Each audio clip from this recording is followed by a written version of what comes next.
tutaramenya ikintu na kimwe kuri Yesu, hari ikintu cyari mu mitima yacu twaramukunda.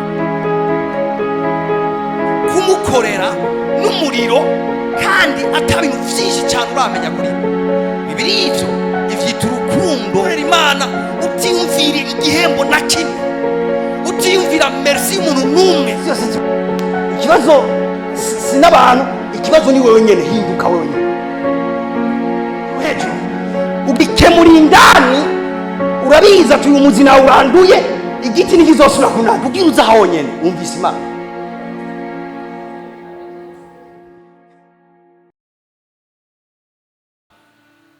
Ikintu gikomeye cyane ku mushiramyi ni ikihe? Nuko icyambere abona hama agakominika abandi. Kana bivuga ikindi kuntu nuko yakira information abandi badafise, hama akayibarira abandi hakiri kare. Ngome ndugire muri umurongo nyene kugira nkominike imbuto ndashaka gukominika. Tujane hari yanye. Urakoze Mpwemu Yera.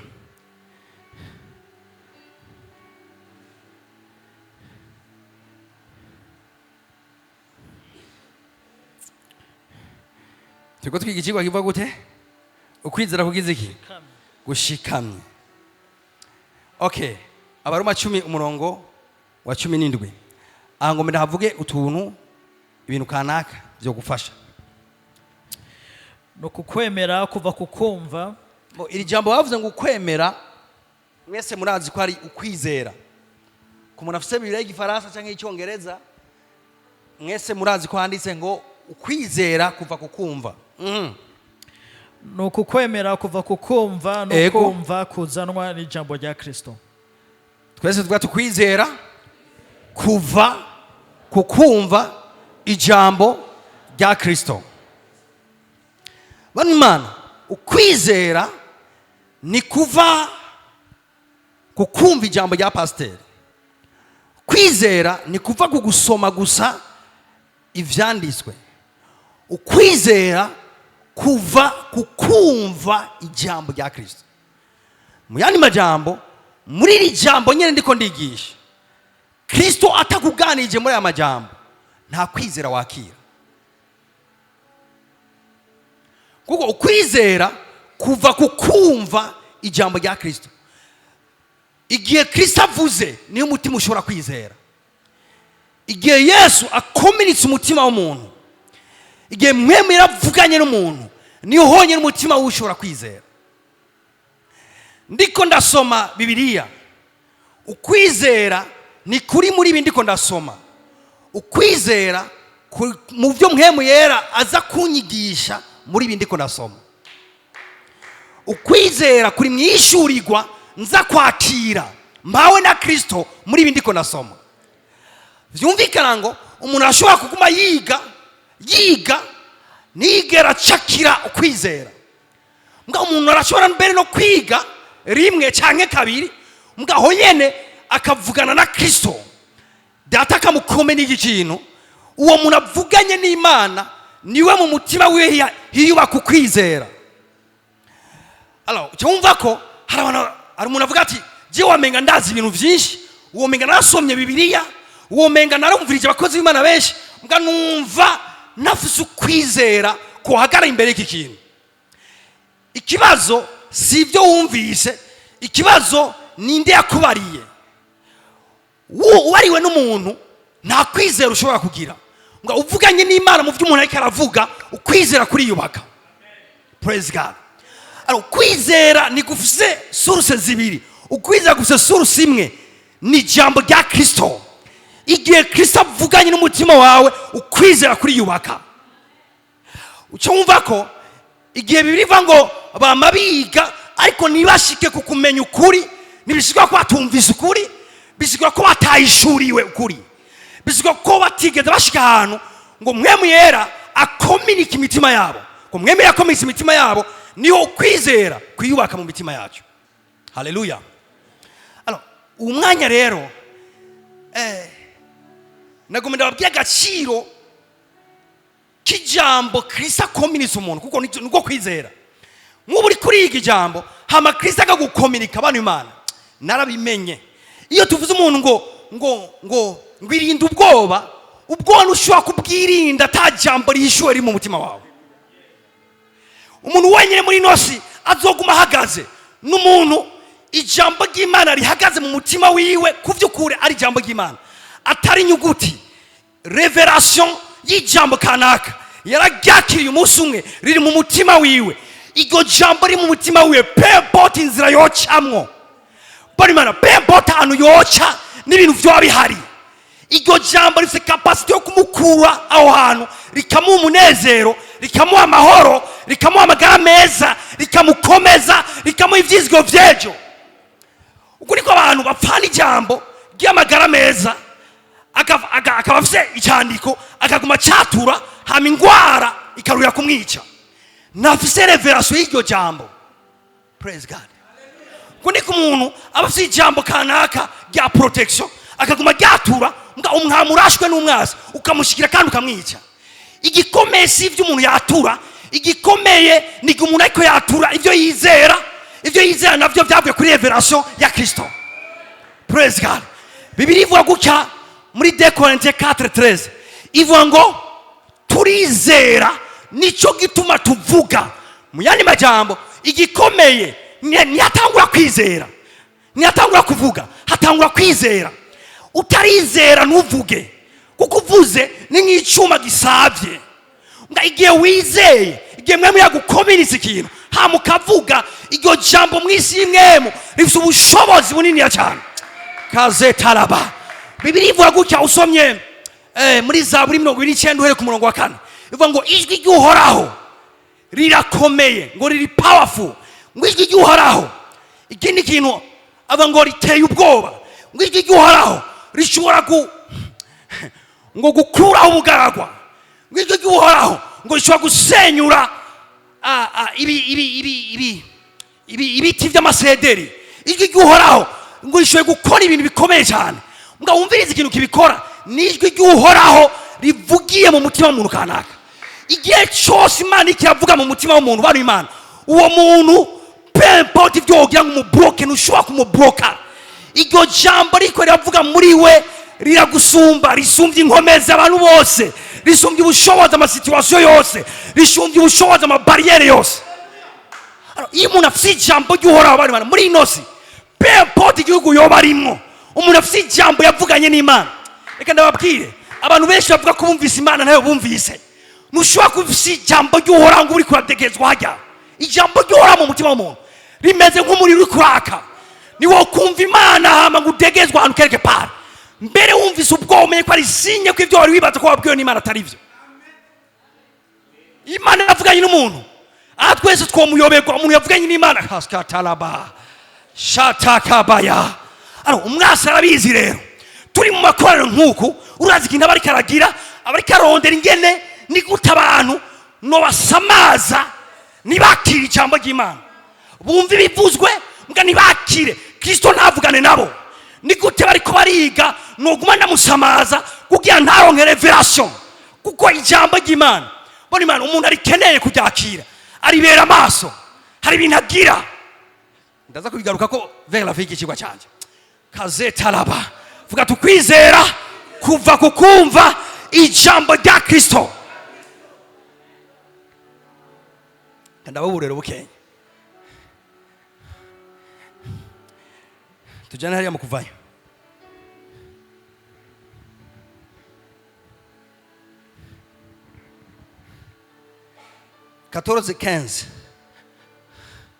Oh my God. Uhoraho abaza Mose ati niki gitumye untakira? Barira Abisirayeli bakomeze bagende. Oh my Jesus. Nawe umanike inkoni yawe uramvura ukuboko hejuru y'ikiyaga ugitandukanye. Abisirayeli bace hagati mu kiyaga nko ku musozi. Urakoze cyane. Mwese murazi no histoire. Musa akuye Abisirayeli muri Egiputa hama arabazanye bariko baragenda imbere yabo baca birotuva bashitse imbere y'ikiyaga gitukura.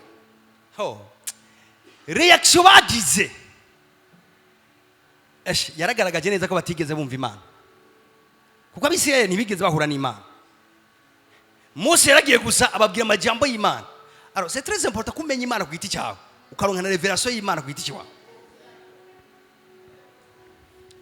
Umuntu yo kwakira ijambo ry'uhora akaza kari gupartage nga il faut ko nawe uryakira muri yo dimension, il faut ko iyo revelation nawe uyakira aho hantu, kuko amatese yo igihe azoza uzotangazwa n'ingene musama information yamwe mugabo wundi arahagaze wundi nawe ariko arahunga.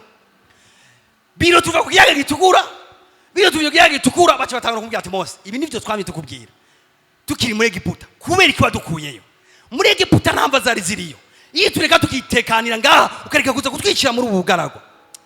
Mose aravuga ati kibazo mufise nuko nababwiye Imana twahuye mwe mutigeze muhura. Achavuga ati sawa gumana ubwo bwanyu gatonye. Mose agenda imbere y'Imana aravuga ati Imana tugeze imbere ya busakre, hari kiyaga gitukura ngaha imbere yacu ntidufisingere turengana. Imana ishamaza ati Mose none kubera kuntakiye. Imana ikimubwira ivyagira, ikimubwira ati Mose genda uramvura inkone hejuru ico kiyaga hama ukigabure.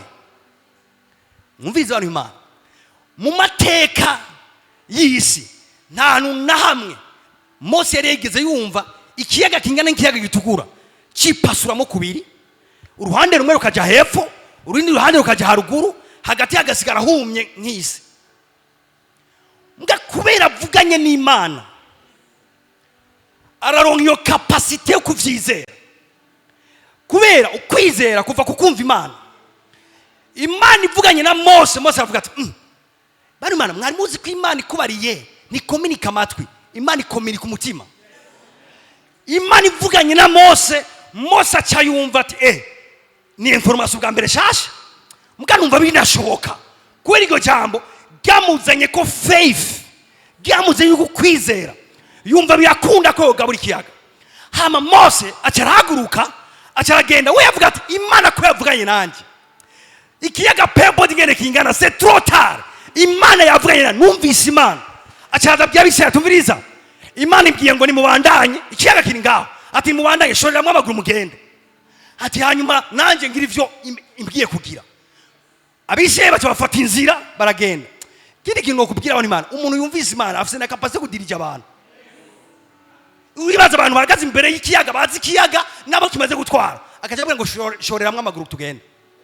Ikiyaga kikira ngaho nyene. Kubera iki ubushobozi bw'umuntu yumvise Imana akominika muri yo dimension Imana yamubariyemo. Mose acagira vya bindi Imana yamubwira hejuru y'ikiyaga, birivuga ngo icyo kiyaga kigaburamo kubiri. Aha ndafise ibintu bibiri ngomba kukubarira. Igihe cyose Imana ivuganye nawe, ikintu cya mbere harimo information, ishobora kuba ari information waruzi cyangwa utaruzi.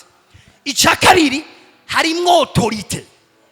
Igihe cyose Imana iguhaye ijambo uhuye n'Imana ikakuvugisha, Imana igwa autorité yo gukora ivyo gutumye.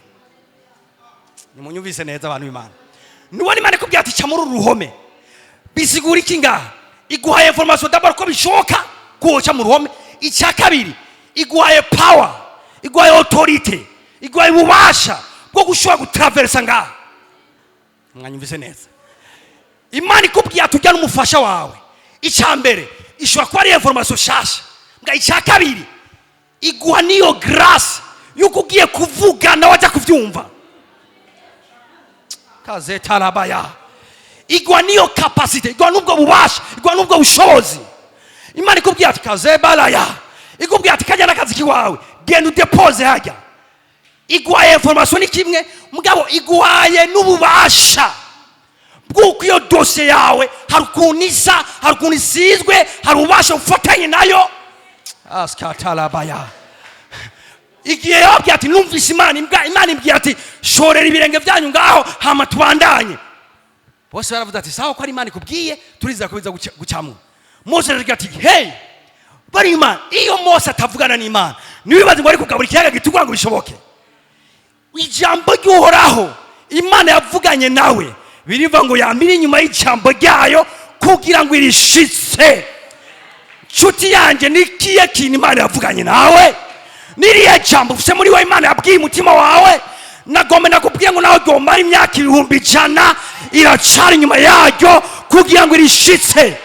Nawe go bari Imana nta gihe kirengana ku muntu Imana yabariye. Reka ndagasubiremo. Warambwiye iki kintu mbwa ndavye situation ngene imeze nibaza ko igihe kibi ibintu carenganye. Uri ku Isaya abantu mbwa Isaya Imana iracari nzima. Nuwava wiyumvira ngo igihe cararengaye ku vy'Imana yakubariye. Fata ijambo Imana yakubwiye, nta jambo rivuye ku Mana ribura ububasha. Haleluya. Vuga ati nta jambo rivuye ku Mana ribura ububasha. Nta jambo ritanzwe n'Imana ribura ububasha. Kandi iki gihe turimo ni igihe cyo kugendererwa. Ni igihe cyo kugendererwa bisizwe ngo ni igihe cyo kubona ibyo wizereye. Ni igihe cyo gutambukira mu byo wizereye. Ni igihe cyo kugendera mu byo wizereye. In Jesus mighty name. Hari igihe Imana itanga ijambo, hari igihe yisudikira kurishitsa. Shake baraya azeta kamanda. Vuga ati terami ijambo ryayo kugira ngo irishitse. Ibaze ko Imana itanze ijambo yemera ko umunyezamu wayo, yemera kuriguma ruhande sitabaya, yemera kuvuga ati iri jambo navuze hako ritoshika, hako ritoba, isi n'ijuru byopfuma bivaho. Hako Imana yitwa umubeshi, hako Imana yitwa umubeshi. Reka ibihe abari byo wagiriza ko ari umubeshi, reka abantu abari bwo wagiriza ko ari umubeshi, mbwa ijambo yavuze ryo nirihera. Icyo yavuze igikurikira imyaka igihumbi. Rero jewe ibi bitanguye abarimbye n'abahamagara bakaza imbere, umwanya usigaye turawukoresha neza. Bene data jahajya seta bahasha talaba rosita